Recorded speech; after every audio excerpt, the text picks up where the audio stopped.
Welcome today with Nick Clark of Boston Consulting Group in the UK. Nick, please tell me what you do. Thank you, and it's a pleasure to be here. Thanks for inviting me. I'm a partner. I'm part of BCG's operations practice, and I focus on what we call service operations, and that covers mostly customer service. So often, even in this digital age, it's the glamorous world of contact centers. But we also look at internal shared services within organizations, so helping companies optimize their HR functions or their IT support, those kinds of things. A little about my background. I haven't been a consultant my whole career. I've been doing this for about 6 years. And then before that, I spent 15 years in industry, mostly in telecoms companies, running customer service teams and operations teams. And so really, getting my hands dirty on the ground there as well. So you know how it works. I know some of how it works. I know what I don't know. That's the important thing. And you know what not to do. Yeah, exactly. But we're here to talk about chatbots, conversational AI. So what's your take on conversational AI in the customer service realm?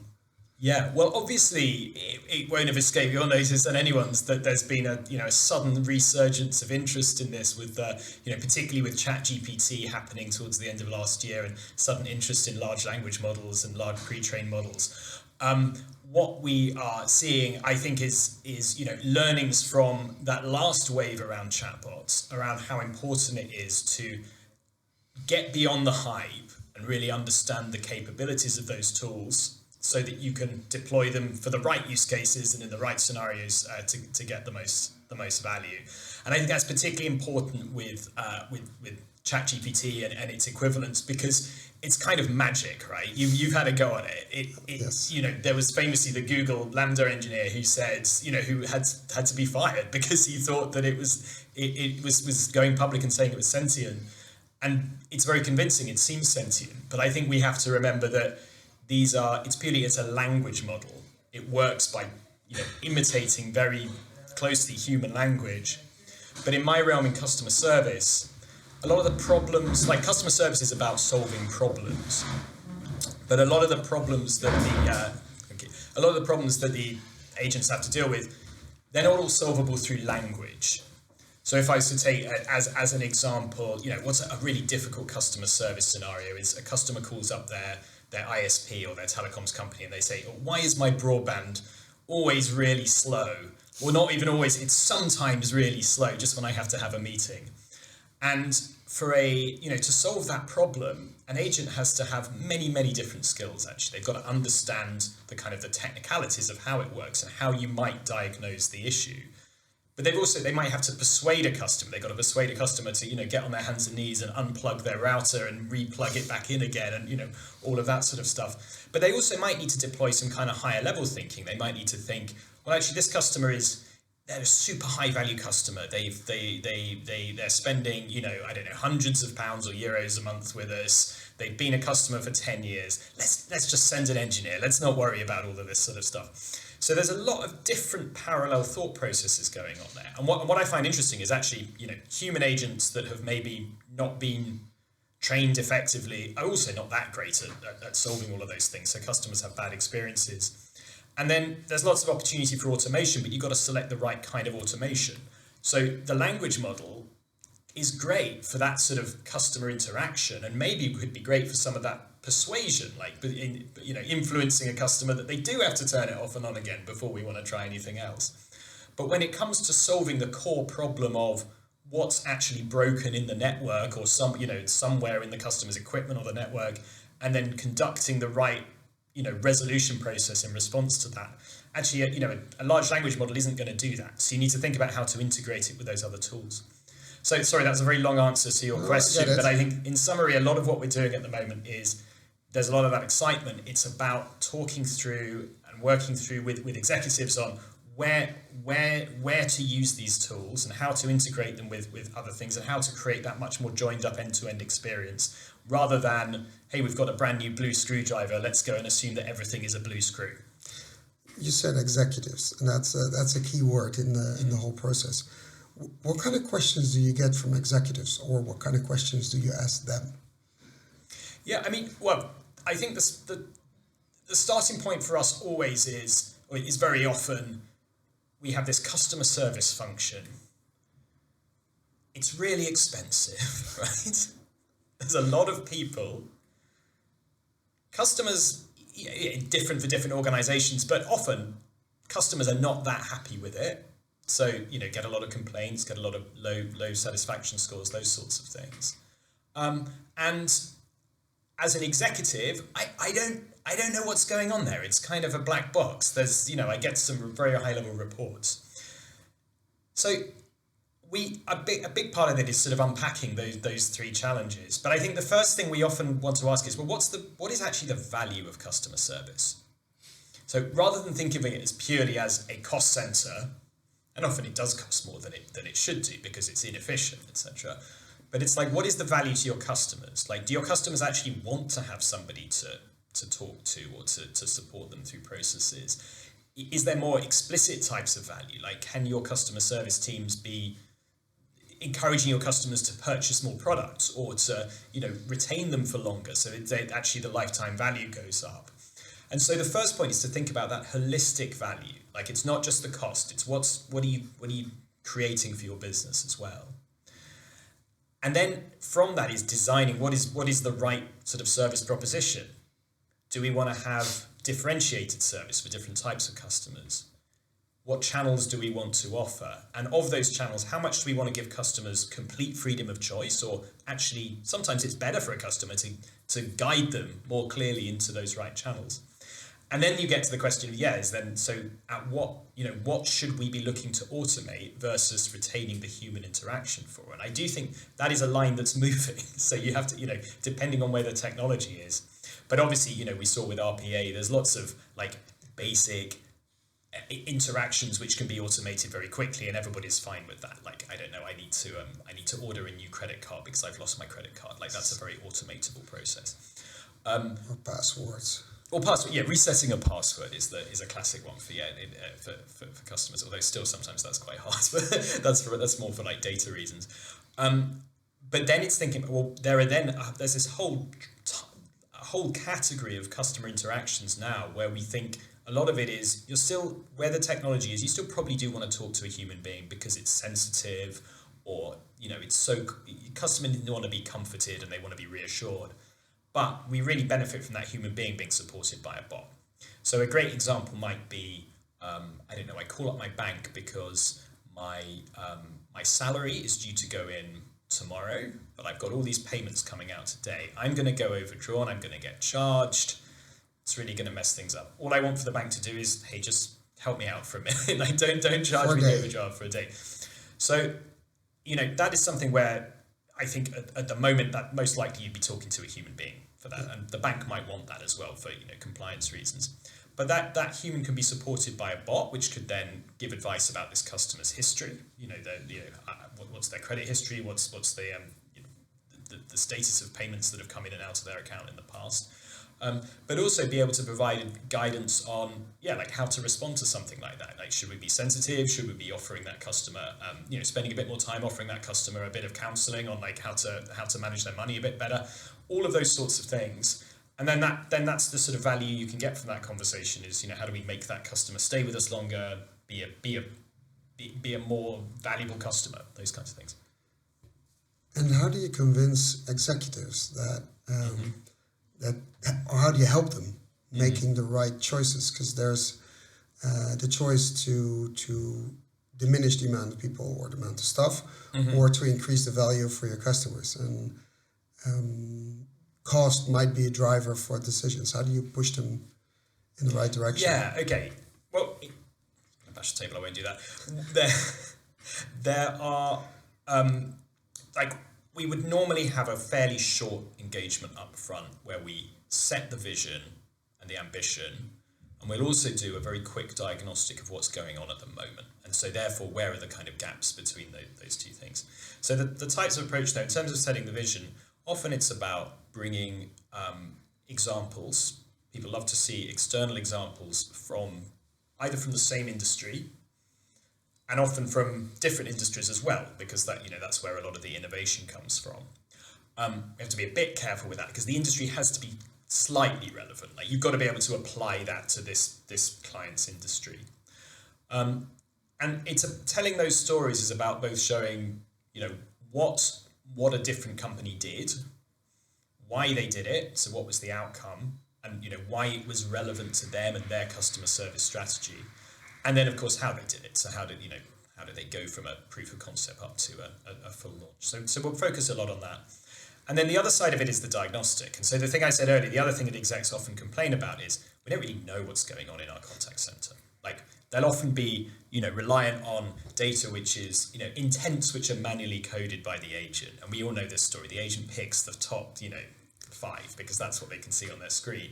So it's like, it's like 60% accurate, let's say. It's something like that usually. So a part of that will be a combination of kind of high-tech and low-tech solutions we find. So often if we can get the call recordings, we'll do a bunch of natural language understanding on that to see what's going on. But I still find there's no substitute for going into a contact center, sitting next to an agent, listening in on their calls, in between the calls, hopefully there's a gap between the calls, asking them a few kind of leading questions about, what do you like about the job, what do you find difficult, what frustrates you, and that helps to build up a much richer picture of what the what's not working. And then we match that to a bit of data analysis. So we'll look at like first time right, and great stuff I love doing is when we'll look at let's follow a single customer through. Like how many times have they been transferred? Even after all those transfers, how many times did they call up again? And you'll always find there's always going to be 10% of the interactions can often be quite bad, multiple interactions going on. And so once you understand that, you can see, which initiatives are going to have the biggest impact based on that total customer view of the amount of effort a customer is going through to get their problem solved. And do you, in that process, also ask the customer to participate? Sometimes. And then what happens? Because I'm curious to learn how executives respond to when an actual customer.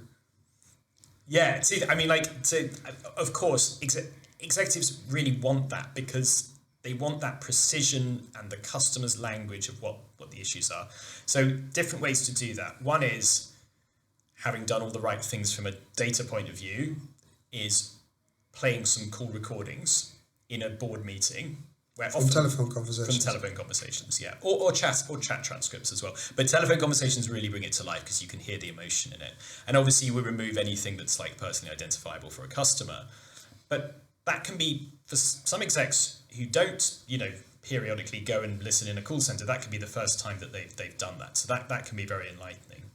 The other thing obviously would be to do a customer survey. Customer surveys are very helpful for understanding trade-offs we find in particular. So if you have a question, would you rather, what we're trying to find out is, would a customer be prepared to wait a bit longer if they get to interact with someone that's an expert that can solve their problem? Or would they rather not have to wait, but then maybe there's a higher chance that the problem's not going to get resolved first time. So the surveys are helpful for understanding and quantifying those kinds of trade-offs.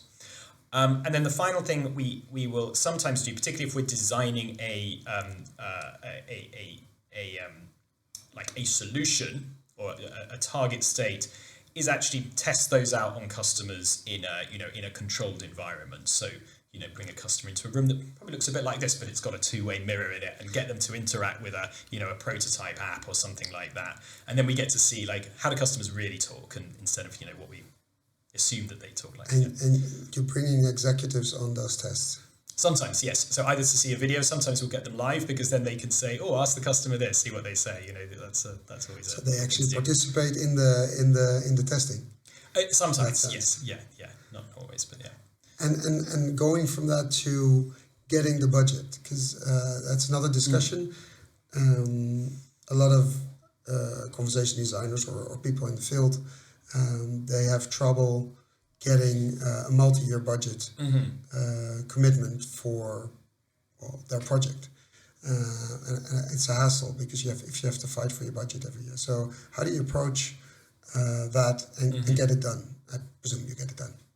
Yeah, I mean, the output of that piece of work is typically a recommendation on a target state. So it's the kind of vision for this is what we want our service to be like in future. And a big part of that would be these are the specific interactions that we think are automatable or should be handled through a bot. So that's your target state. We've got our current state, which is the diagnostic, and we've got the gap between those things. And then it's about what is the value of those things. So obviously, again, cost is pretty straightforward to calculate. Like how many interactions are handled by humans today, how long do they take, you multiply those things together and you can get some savings. The revenue benefits, or those sort of bigger benefits, sometimes that is a more complicated story to tell, so we have to try and make sure we're telling it in a very straightforward way, in a very, very transparent way. But it will be a combination of, again, are there opportunities to sell more to customers, and where can AI come into play there around better personalization, just better engagement with customers, so they're more likely to purchase. And then the other piece, which I do find actually is not always that straightforward, is overall customer satisfaction, and how will that translate to customer loyalty, willingness to recommend the product to other people. And that's different for different categories of product, but we'll often make some estimates based on that. So you get them the metrics, and how do you convince them that it needs to be a multi-year strategy? You don't build it. Yeah. Well, I think it's critical with these projects that you get some value early. You've got to build up that momentum. So what we would normally present is a roadmap which would describe a transformation usually in 3 or 4 phases. The ones that are really important are that, I would say, is that first phase and the second phase. So the first phase is, they're all important, but in terms of really making things work, the first phase, which is, let's say that's going to be stuff where the value is going to land within 6 months. It's really important to find some good things to put in there. Sometimes they're not particularly high tech. Sometimes they're a mixture of high tech and low tech. Like often it's just stuff that's broken on the website today. I did some work with an airline where we found through this process that a percentage of online bookings, the payments were going through, but the customer was not getting the notification that the payment had gone through. And then the customer was repeatedly booking tickets and then had to call up the call center to get a refund. And then that was complicated because some of the tickets were non-refundable, and it was a very complex process. We discovered that through this process. So that's a digital solution, but it's quite a quick thing to do. They had to just change the way the API worked with the payment provider. But often they're kind of, those sorts of things, or maybe changes around, how people are trained, that kind of stuff. Your next phase is the really important one, because that's then the stuff that's going to require some investment. So it's about being able to, I think often it's about telling the story of, you do the quick wins, and we call that funding the journey. Like, we're going to get some efficiencies in place that's going to relieve pressure on the operation, and it should free up some cash. Then with that, you can invest in the platforms or in the teams and the capabilities that are going to help you build the more exciting stuff, like the great, the AI and the digital stuff. And so that second phase is often about getting all those enablers in place, but again, also with a focus on value of, well, whilst we're doing that, we need to have some of those high value use cases in place. So we need to get a bot up and running, and we're gonna do, let's say, the top 20% of intents, or that need to be automated. Yeah, then keeping that going is about being able to tell the whole story. And there's a whole, we probably don't have time yet, but there's a whole piece about change management then throughout the process once it's going. So every time there's a win, making sure that that's communicated. Every time something deviates from the plan, making sure, if you can, that people know about that before it happens. Real transparency around how those things are managed, and always being focused on, it's not about what we're delivering or how hard we're working, it's about what is the value that is being created out of it. And so if the team can do that, then that's how you build up that momentum and that excitement. There's then loads of tactical stuff, like invite your CEO to come and visit your center of excellence, and get her coding stuff so that she can try it out herself and go and tell her kids that she did it. That's all the soft stuff that goes around that. But I think ultimately what you need to be able to do is demonstrate that value delivery. Thank you very much, Nick. This is really, really helpful. And I think the viewers and listeners are helped with this knowledge and information. Great, a pleasure. Thank you very much. Thank you.